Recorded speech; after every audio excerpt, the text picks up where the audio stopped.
And we are ready. Hello, everyone, and welcome. Happy Open Innovation Thursdays. We are once again connecting in this marvelous adventure of exploring the Oxford Handbook of Open Innovation. I always like to show it when I'm in my office. Here it is. This amazing book, which is 2 kilos of knowledge around open innovation, gathered and released this year in February, edited by Henry Chesbrough, Agnieszka Radziwon, Wim van Haverbeke, and Joel West. My name is Marisol Menendez. I'm an open innovation practitioner.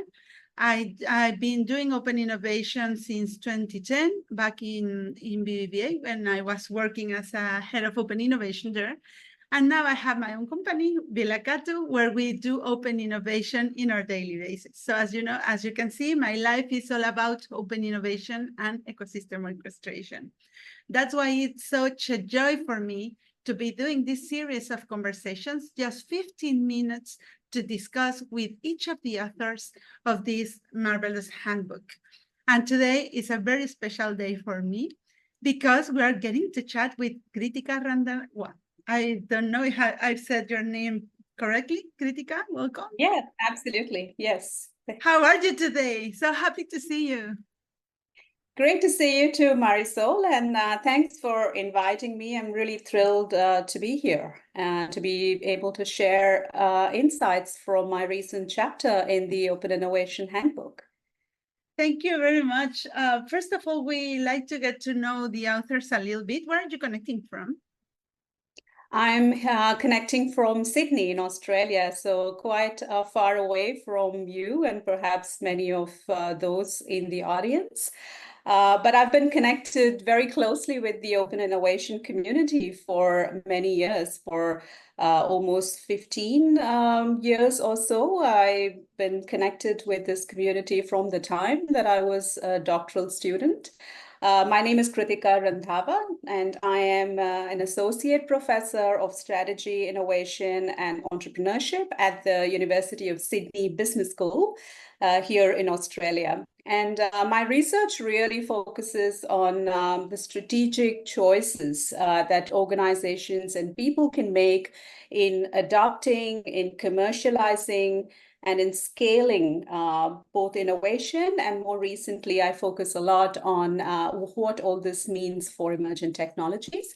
I have a very deep interest in open innovation. I'm really drawn to how organizations can harness those external sources of knowledge to really drive innovation, and how can they really go about tapping some of those contemporary forms of open innovation. And a lot of my early research in the field was driven by my interest in this phenomenon of crowdsourcing, which is really central to this chapter.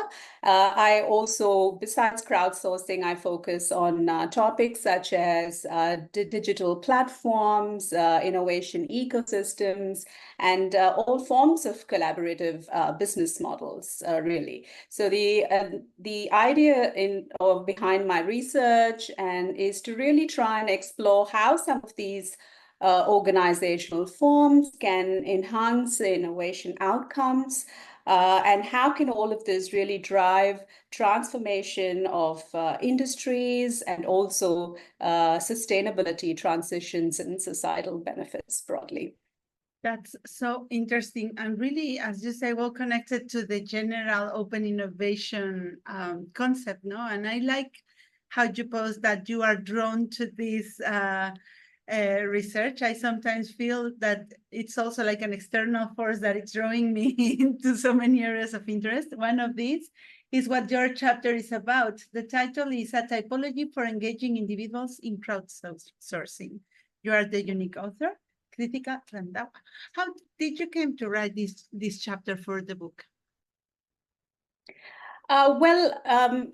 Crowdsourcing as an open innovation phenomenon was really the focus of my doctoral research. And that is how my interest in this phenomenon was really driven by the fact that at that point in time, it was new. It was unheard of for organizations to think about collaborating with not just another organization or two organizations, but it's really about tapping into a large group of individuals who are external to the organization. So crowdsourcing really is that powerful open innovation phenomenon where organizations, which are really known as seekers, can tap into large groups of external individuals who are solvers, and then they co-create these unique ideas and solutions. But despite its potential, I've observed over the years that we know very little sort of integrated knowledge about the role that these individuals really play. So we know a lot about, these seekers separately and solvers separately, but not enough about how can we strategically bring all of this knowledge together, especially from the perspective of the nuances of the individuals who are engaged in this crowdsourcing process. So, but successful crowdsourcing really depends on those individuals who are contributing and their activities. So I really set out to write this chapter to try and clarify how can companies use crowdsourcing effectively by understanding what I have put together based on many years of research in this field is two main ideas or two main dimensions regarding those individual solvers. Now, the solvers, what is the level of expertise that they can bring or that they have, or what is required to solve that particular problem or to provide ideas, and what is the degree of interaction that is required among those solvers, because we are talking about a community of solvers or a group of solvers here that's really required, and how can organizations make up their decisions about when they should tap into what type of crowdsourcing, and how can they think about going about this in a more strategic manner. And so this chapter really sort of explores this in both the corporate context as well as the social crowdsourcing context.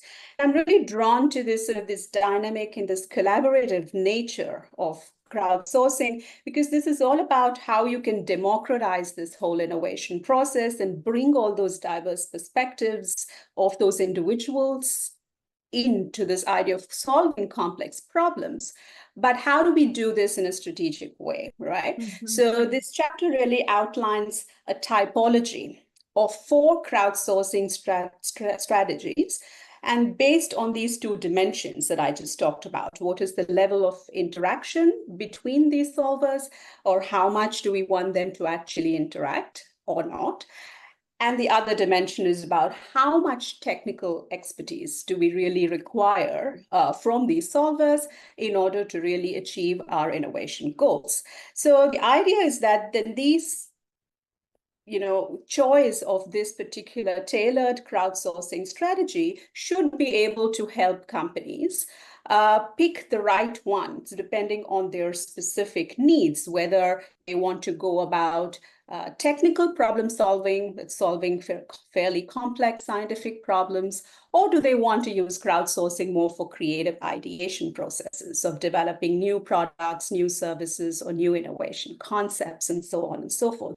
So if companies can make strategic choices about what do they really want to achieve from engaging with individual solvers, then they should be able to design and implement more effective crowdsourcing models, which can then leverage those individual solvers in a better way, and obviously overall should be able to produce better open innovation outcomes.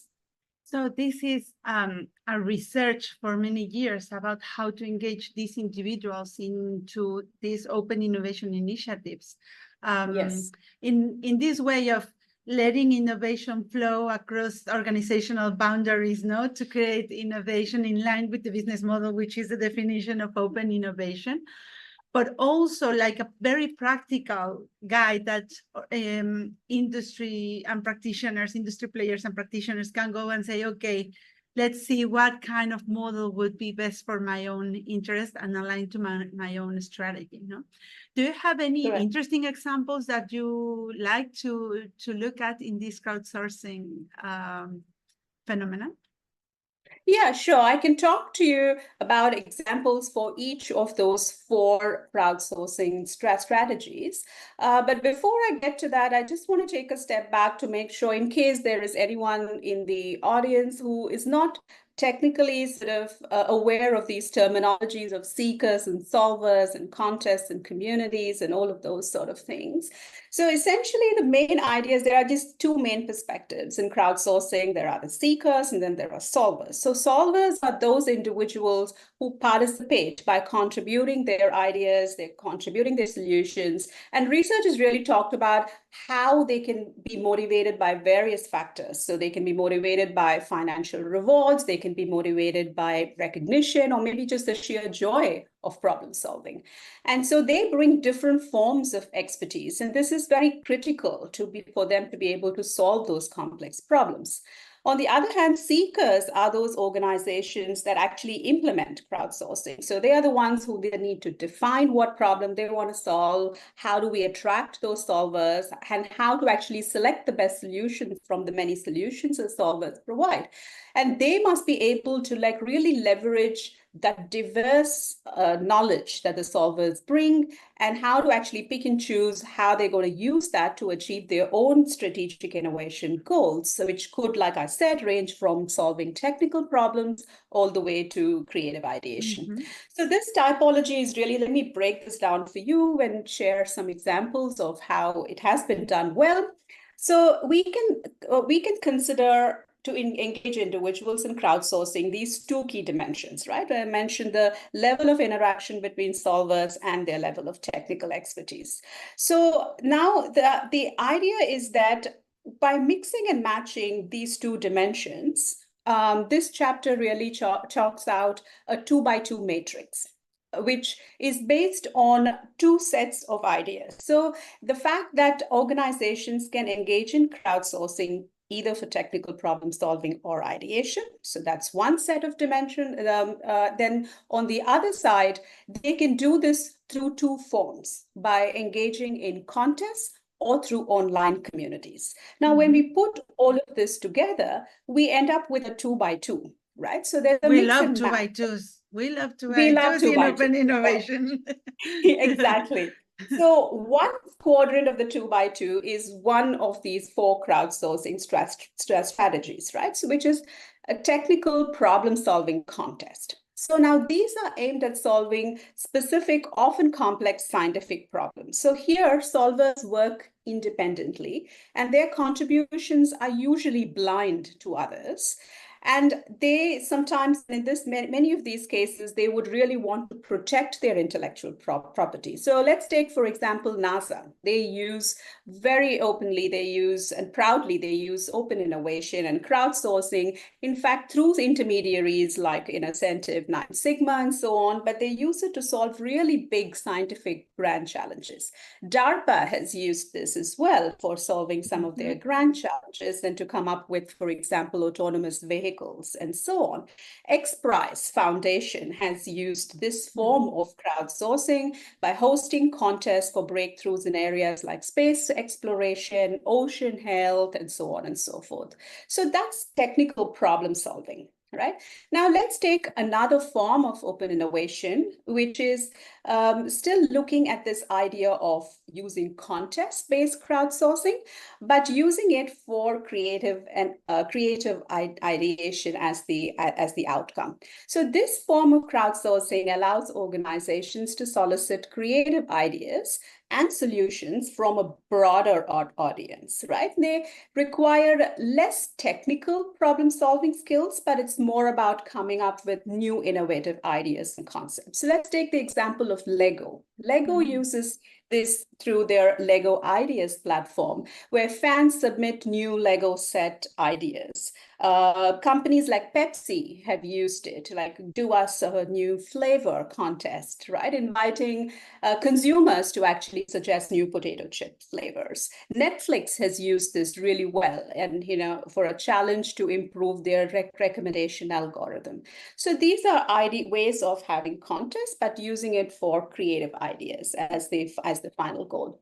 Now, the other quadrant of this 2x2 is about technical problem solving, but doing it through communities, not contests, but communities. Here, solvers really collaborate in very open communities. They share knowledge to solve technical challenges. So this requires high interaction and collaboration between the solvers. Now, take, for example, open source software projects or communities. You have the Apache Foundation, the Linux. So these are prime examples of how people, users can get together. And very often, these are brand communities also for various companies. They come together and actually solve problems amongst each other. And often this is done in a way that there's a lot of collaboration and interaction between those users. But at the same time, it's solving a fairly scientific problem. It's a technical problem solving that happens in these open source software communities, for example. But the same form of community can be used in the ideation. For creative ideation, here the idea is to co-create new products and services, often by engaging users and consumers who can then share and refine those ideas, but this is done more collectively. And the focus here is market-based solutions. So companies often use this to really understand user needs and to come up with, new solutions and ideas, but also to find ways by which they can create better relationships and engaging ways in which that they can connect with their own users. Again, brand communities are great over here. We also have this classic example of business models and startups that have used this community-based ideation form. Threadless is a classic example of a company where artists really submit T-shirt designs, and then the community votes on those designs, and then it's the community that actually buys those T-shirts as well. They market it, the whole merchandise is around that. Of course, now this Threadless has gone well beyond T-shirts, and they have a whole range of other apparels, but it all started with T-shirts. But even the public sector can actually benefit from such ideation communities. For example, my research has looked at how some Australian as well as even an Austrian municipalities, and these are two settings that I've particularly studied, but it applies to municipalities and local governments around the world. How can they use this idea of citizen sourcing? Like, how can you engage, crowdsource ideas from citizens to co-create public services, to co-design public policies, which really showcases that even public sector institutions can use crowdsourcing, and in this case, to actually produce societal benefits. So it's a very diverse sort of range, but the 2x2 really tries to bring it all together. And that's one of the reasons that why we love 2x2s. I think it clearly sets the boundaries of or puts a way to analyze and understand these complex settings. Of course, crowdsourcing is like a very big bag where we mix all kinds of initiatives. And as practitioners, when you are putting together this, it's useful to understand clearly your objective, the kind of relationship you want to have with the crowd, in this case with the solution solvers, and also the kind of community you want to create among them, which is so interesting.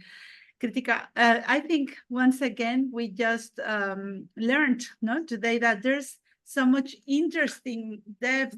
When you look at each of the topics with the right kind of eye, I think your chapter is so interesting in this section where we are talking about the ecosystems and the relationships among others.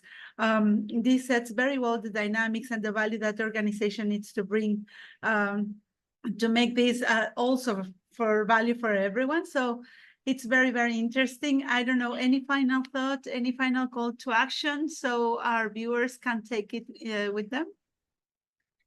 Oh, well, in terms of final thoughts, the key takeaways is really for anyone in the audience, whether it's a researcher or a practitioner, it's really that crowdsourcing matters. Like it's a unique way to be able to capture those diverse novel ideas from external contributors, but it's important to really understand who those solvers are, to understand their motivation, to understand their expertise, and as an organization to be able to then choose and design the right approach, right, to tailor your engagement with these solvers.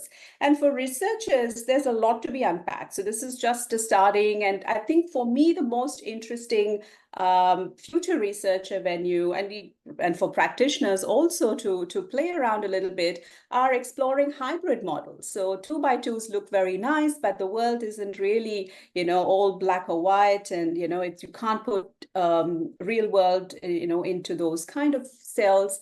But in the real world, really, one needs to tailor your crowdsourcing strategy, but you also need to be thinking about how to explore hybrid models. So when might it matter to combine elements of these different approaches? So that, to me, that's a very interesting opportunity to explore as we move forward for both researchers and practitioners.